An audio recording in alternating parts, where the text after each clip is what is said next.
From Social Prosperity Partners, this is Community Catalysts.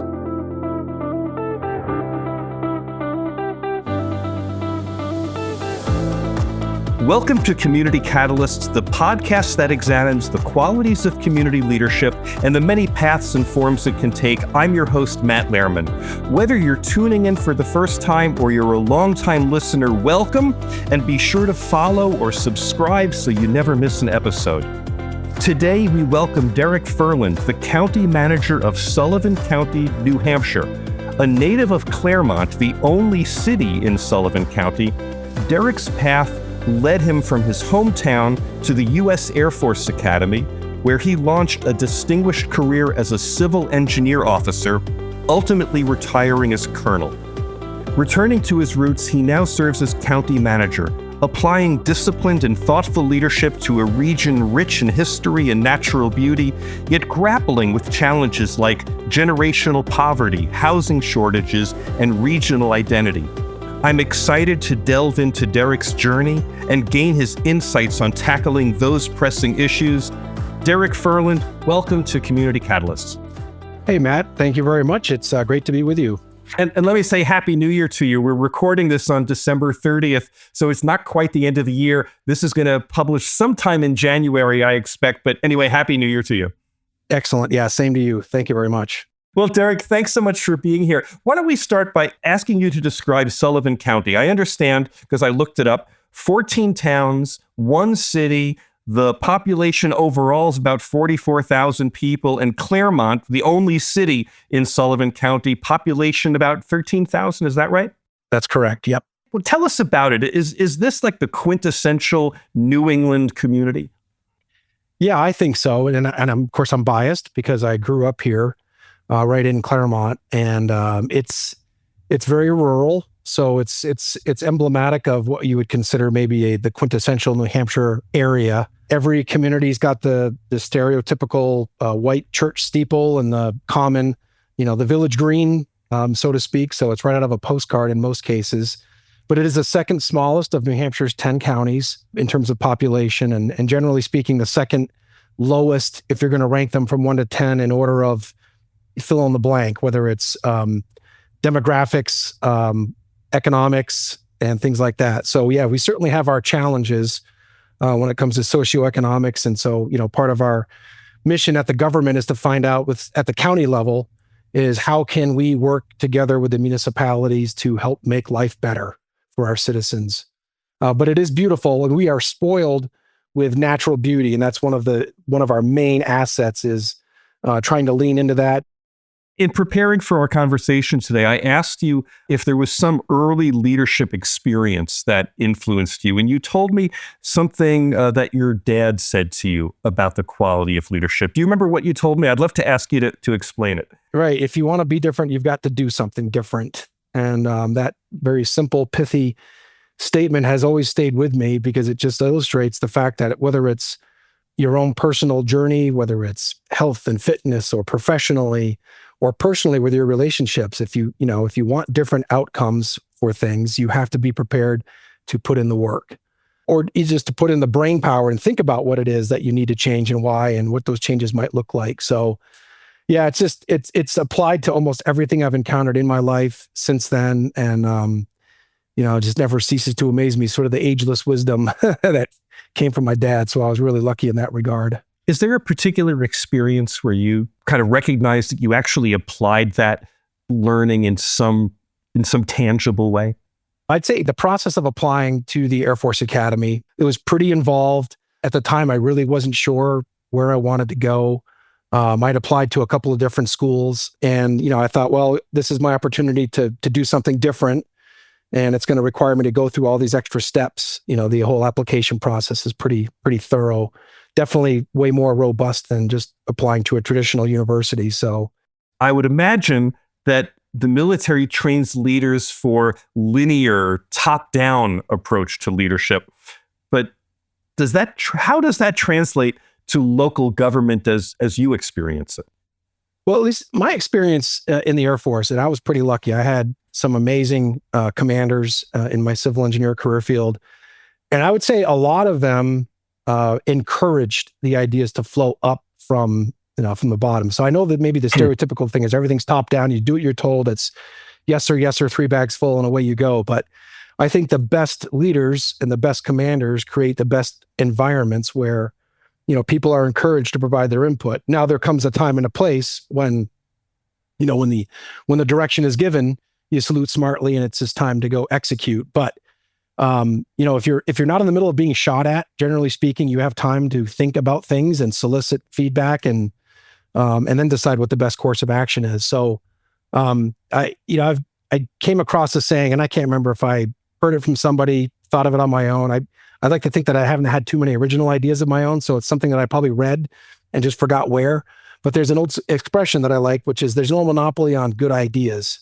And if you're willing to solicit input from anybody, when you have the time, obviously, you can be astounded at what you can figure out collectively as a team. So I think that is what I've carried over into my role as a county manager, is just creating the time and space for people to feel valued, that their opinion matters, and that we want their good suggestions.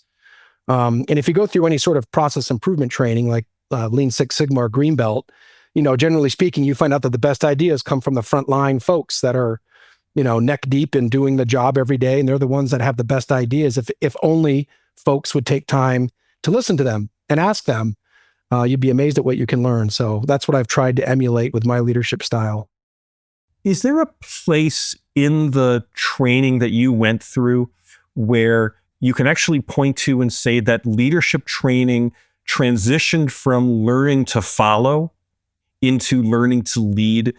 When does the training pivot to turn out leaders as opposed to people who follow leaders? Yeah, it starts pretty much after that first year. You have, I would say, even as a freshman, there are informal leadership opportunities. You figure out pretty quickly among your peer group, like who are the ones that everybody looks up to, for guidance, for support, for motivation. So some of those things just start to emerge naturally. And it's a matter of, finding your role, finding your feet, who has the confidence to step up. And so you start to see that emerge, just sort of, like I said, organically. You're saying the qualities of leadership begin to emerge. And you're saying there's something about natural leadership that emerges here. Yet something that you told me, in preparation for today, was that even more important than natural ability was the effort that you put into it. Absolutely. But to answer the first question that led up to this, was just that transformation takes place. So you get more opportunity after your freshman year. So you go into your next summer after survival school, and you have the ability to participate in more programs where, okay, now you're in charge of, small teams. And that continues through the academic year, where now you have additional added responsibility. And so it does build from there. And so I think it's a gradual process. And certainly I know that's by design, certainly at the service academies, where they don't want to throw too much too soon at you. Because by the way, you're still trying to survive school. Right. And the academic load's pretty rigorous unto itself. So trying to balance all of that, just so you maintain good standing as a cadet, but then also understand what that extra layer of, I've got to look out for these other folks now too, and find out what's going on after a weekend. And, were they okay? Did they get hurt? Did they, and you realize, wow, this stuff can be exhausting. There's a lot to it. And other times it can be as simple as just checking in and, hey, how are things at home? During my time at the academy, you'd have classmates or even subordinate junior classes that had a parent dying of an illness. And you just, it doesn't seem like it's not a leadership lesson. It's more of just a human thing. But you would notice the cadets that went out of their way to sort of check in, see how things were going, help coordinate any support as far as getting a flight home or whatever, versus the ones who didn't really take the time to do that. And a lot of times, to me, that's leadership is caring about people. And so you certainly had more of those opportunities as you progress towards your senior year, your first class year. You make a really interesting point. Leadership is caring. Yep. Another good old adage is they don't care how much you know until they know how much you care. And I think that's one of the building blocks. I've kind of distilled leadership, my own personal philosophy. It comes down to 3 elements. It's mission, people, and process. And people say, oh, don't people come first? I'm like, no, the mission always comes first, because without the mission, you have no need for the people. So you have to have your raison d'etre is the mission. So whatever it is, whether it's military or in our case, in our county, Sullivan County missions, those things have to come first. We have to get those things done. People are counting on us to do those things. That's a perfect segue. Let's talk about the mission of Sullivan County. In the intro, I said, there are challenges of generational poverty. There's regional identity. At the county level, what do you see as the overall mission? What has to get done under your leadership? Well, it's very interesting, because if anybody is familiar with county government in New Hampshire, it's not like other counties. I can almost guarantee you it's not like it is in Arizona and in most other counties. So a lot of counties are responsible for, you'll have infrastructure, whether it's roads, bridges, wastewater and water systems, or schools even. And we don't have any of that responsibility. That all falls to the municipal level, so the town and city, or in some cases the state, if it comes to highways and things like that. County government in New Hampshire is primarily responsible for two things: nursing homes and jails. And so everything else kind of fits around that. So when I talk about working with municipalities to make life better, like I did in the intro, that's really by invitation, because not in every county kind of does that differently. Our county, we've been blessed with county commissioners that have had great vision and the political willpower to say, hey, we're small and we're poor and we're rural, so we better work together. But you can't just do it by saying, hey, we're here from the county and we're going to tell you how to do things, because that does not work anywhere, and especially in New Hampshire, where our state motto is live free or die. And the local control, it means something. And so that's the municipal level in New Hampshire. So you've got all these municipalities that are used to being supremely independent, and they don't want anybody to tell them how to do anything. And I think what we've realized, especially in the last maybe 5-10 years, is that's great as long as you can afford it. And what we're finding out now is the cost of doing things is such that, your really small towns just they can't afford to do the things that they've always traditionally done. And so there's more of an appetite to say, okay, how can we work together to either consider things regionally or do things regionally? Because if it's more cost effective and we still get the same level of service, well, that's great. And traditionally, I would say in New Hampshire, that's always been a dirty word. But like I said, things are changing. And so we've really come in with a very soft sort of like, hey, we are coming in peace. And if there's something that we can do to help, then please let us know. I want to ask you, if you can, to be candid with me about the quality of leadership that's needed in this kind of a collaborative environment. Is this you waiting for the towns and for the city to come to you and say, hey, we have this idea or we have this need, and you're riding to the rescue? Or are you able to take some leadership, to be able to see the situation? Are you selling to the towns and to the city some opportunity that you see in which they can work together? How does that actually work from a practical perspective? It's a little bit of both. I think some of these things sell themselves. Like nobody's going to say, wow, we're going to turn down free money to get rid of lead hazards. So that's been very well received. Obviously, no opposition. The challenge for that, though, has been to get applicants from some of the smaller towns. And again, it's not because people are necessarily opposed to it. It just becomes how persistent is our marketing in order to make sure we reach both homeowners or landlords or tenants to be able to say, oh, I didn't realize there was funding to get rid of this lead paint hazard. Another issue where we've had to be more, I would say, persuasive is part of that regional identity and branding work. And we've had some welcome to Sullivan County signs. Again, a gateway sign, pretty common in a lot of parts of the country. So, I was stationed in Lord knows how many different states. So it was just something I got used to seeing in all my travels. Like, oh, welcome to fill in the blank county. No different than when you cross a state line and you see a welcome to New York State or whatever. So we said, well, why don't we do that here? And of course, the first reaction was, well, we don't do that in New Hampshire. And so embarking on that process, we just installed the first 3 signs. It's taken me almost 3 years to get to that point. And it was like Chinese water torture. It was unbelievable. This is because the towns don't want to be seen under some broader brand? there was only one municipality that came out and said, no, thank you. We don't want the signs in our town. And I respected that. So it was this thorough process, because it goes back to, this whole, we want to make sure we come in peace, and that's our message. So I went to the New Hampshire Department of Transportation to find out the process, and I had to kind of wear them down to get them on board, but it did happen. And then I went to the select boards of every town. So the rule for these signs is it's everywhere that you cross into the county on a state highway. So not every municipality gets them, because some of them are, interior to the county. So we said, okay, we're going to go to the select boards, because a lot of the towns have like their own bespoke little welcome to town of whatever. And I didn't want to feel like I was competing with those or trying to outdo them. So again, we went to the select boards that where these locations would apply, and I would say, here's our plan. And I spent almost a year doing that. Some cases they made me go to the planning or zoning boards first. So it was just this long, drawn out process, but I felt like, that's the only way it was going to work, and avoid that whole imperial thing of, no, we're going to come in and do this and we don't care what you think. Because in the long run, that doesn't work. So we got the select boards involved and on board. And then the third leg of it was to get private landowners, because obviously, even if it's within the state's right of way, I didn't want the landowners to raise their hand and say, hey, I didn't want this on my land. I don't care if it's in the state's right of way. So to get all three of those parties for these various locations to get on board, and I got to tell you, I still have a lot of work ahead of me.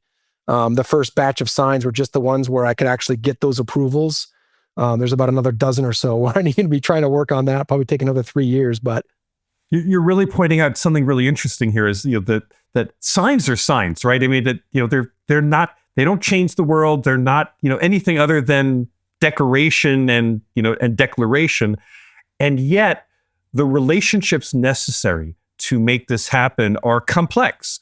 And I wonder, sometimes on the podcast, I ask people if they'd be really candid with me and share the good, the bad, and the ugly. So let me put you on the spot and ask, you've had to work with, what did we say, 14 towns, one city. You've had to have relationships with their city managers, with their select boards, with other stakeholders, perhaps. What can you tell us? What are some lessons learned, good, bad, ugly, that you could share with us so that someone else might benefit from the wisdom of your experience?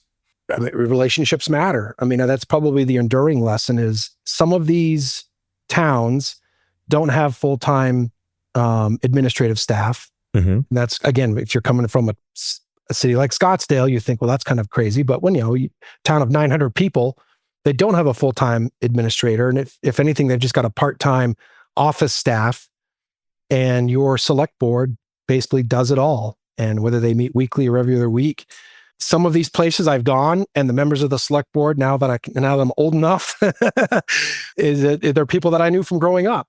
And that really matters. I mean, one of the planning board that I went to for one of the towns is a cousin of mine, and we grew up playing peewee soccer together. So I was like, hey, Brian, how you doing? I mean, it doesn't guarantee success, but it sure goes a long way. The lesson is you go in peace, and you give them an opportunity to express their, opposition to the idea, and you don't come across as imperial. I mean, I guess that's maybe more of a good example that I'm giving you than a bad, but no, but the bad lesson sounds like, respect. Like they still have the autonomy to make their decisions. And even for something as seemingly noble and innocuous as a sign, if for whatever reason the town says no, you just have to honor it and move on. Sure. And I wouldn't even say that's bad. That is the process. And that's, having respect for that process, I think, just reinforces the credibility of the county and the way that we seek to work with municipalities in ways that aren't necessarily, what our statutory missions are, which again, nursing homes and jails. Everything we're talking about now is well beyond that. Yeah. Let me ask you about the ugly then. Well, I tell you, the ugliest example of trying to do public engagement on a controversial thing was several years ago, the county was seeking to establish a transitional housing facility. Yeah. So one of the programs that we have at the jail, it's actually, we're very, very proud of it because it's delivered amazing results, is basically a substance use treatment program. So if you get sentenced to it, and if you, just to back up a little bit, the underlying premise of this whole program was, well, if you have criminal behavior, where there's substance use going on, the thought is if you address the substance use, you will then take care of the criminal behavior. So it's as a result of some thoughtful deliberation from, the prosecuting attorneys, the defense attorneys, and the judge to say, okay, this person obviously broke the law and they need to be, punished for it. But there is a significant role that substance abuse was playing in that. So we're going to sentence them to the jail's treatment program. And so for those folks that were coming back to the community, for years, we had no good answer on an initial housing solution for them. So initial housing meaning once they get out of the jail, a place where they can go on an interim basis. Yep. So you spend all this money to get them clean and sober, get their head on straight, get them into a work release program. And the next thing they do is they're going to go back and couch surf with their buddies that they were with when they got in trouble in the first place. It's like, my gosh, we're going to jeopardize this whole investment. There's got to be a better way. So the ugly part of this was, okay, you start having a discussion. Everybody in theory agrees that yes, this facility is needed.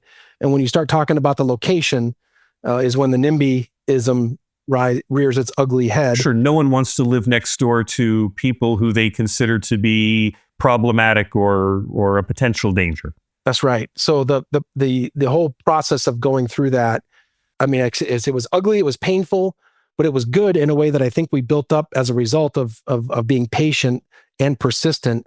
We built up a lot of goodwill. We overcame a lot of the fear and apprehension that led people to the NIMBYism. And we had literally, the torches and the pitchforks out, but we had several community engagement sessions. And again, it goes back to this process of if you're going to come in peace, especially on a controversial topic, you also have to be prepared to withstand some broadsides because people will be fired up about, just the topic. And I think what we learned was it was a big fear of the unknown. But yet, so we had to kind of get through all that. We had to have every opportunity for people to say their piece. Derek, we started our conversation talking about the mission of Sullivan County. So let me ask you just to kind of look ahead. What do you see as the profound responsibilities or opportunities for Sullivan County over, let's say, the next decade or more? Oh, very, very well timed. I think you might have a microphone in our department head meetings. So we're talking a lot about our strategic planning process and what does the future look like. The last 8 years were marked by this decided shift to be a responsible regional leader.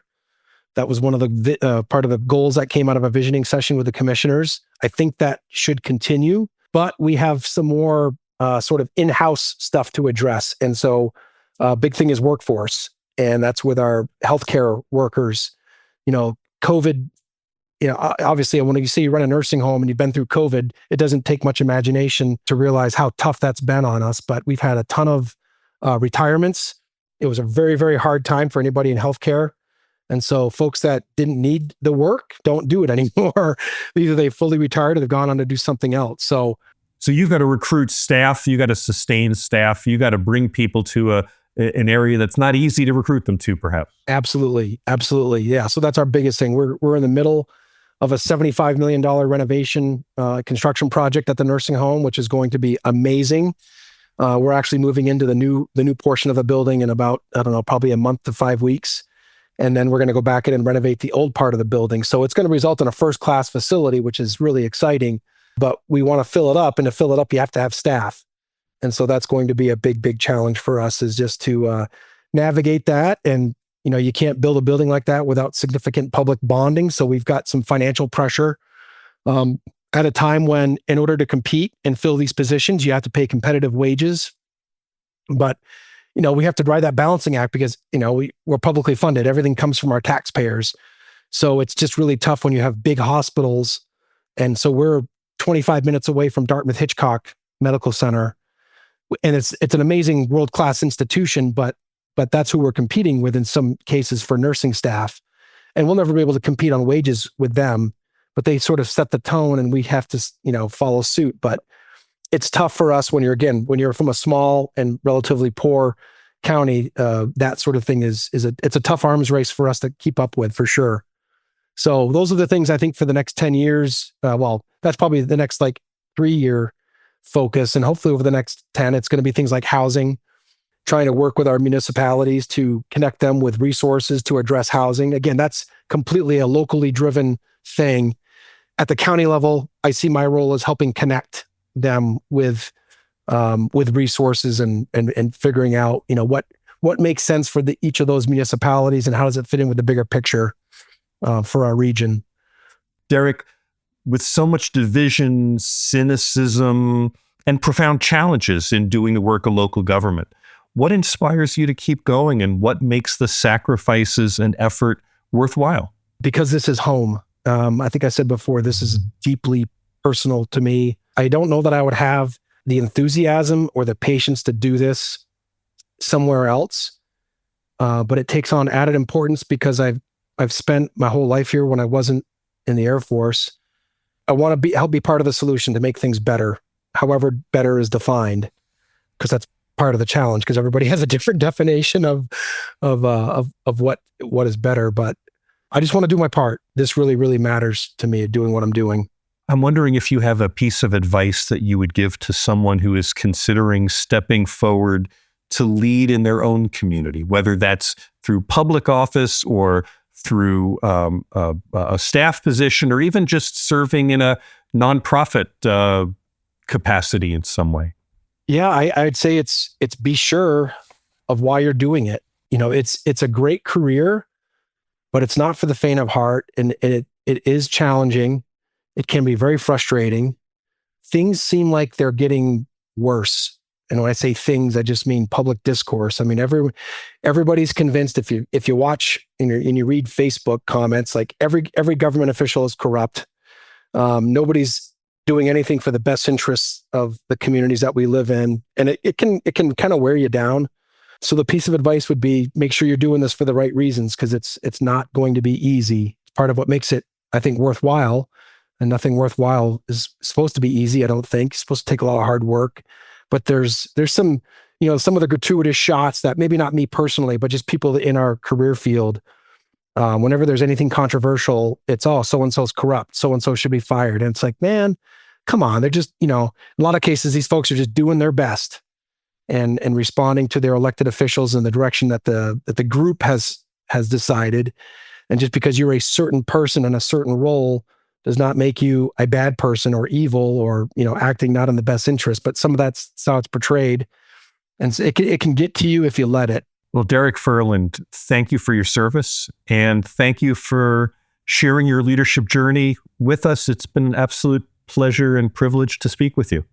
Same here, Matt. I appreciate that. Your appearance at the Municipal Association conference was just awesome. I was so plugged in. I was like, this is such a great message, And when you said that you were looking for volunteers to do this, I was like, oh man, I hope he picks me. So I appreciate the opportunity. Just great to talk about this subject matter. As you can tell, I like to talk, and this is great stuff. So thank you for the forum and for helping spread the good word. I think it's wonderful. I'm really grateful to you. Thank you. Again, I thank Derek Ferland, County Manager of Sullivan County, New Hampshire, for joining us today. If you enjoyed this episode, please rate and review it on Apple Podcasts or wherever you listen. It helps others discover the show. This episode was edited by Nick Living the Dream Tantillo. Our executive producer is John Little. I'm Matt Lehrman of Social Prosperity Partners. If you have a question or a comment about today's topic, I'd love to hear from you. Reach me at 602-688-2724 or Matt, M-A-T-T, at socialprosperity.us. Do you know someone with an inspiring community leadership story? I'm always looking for interesting guests. Please click the podcast guest link in today's program notes. Today's conversation with Derek Ferland reminds us of the power of mission, people, and process in tackling even the toughest challenges. Whether you're already leading or considering how to make a difference in your community, let his story inspire you to take that next step. Thanks for listening. We'll be back soon with another Community Catalyst.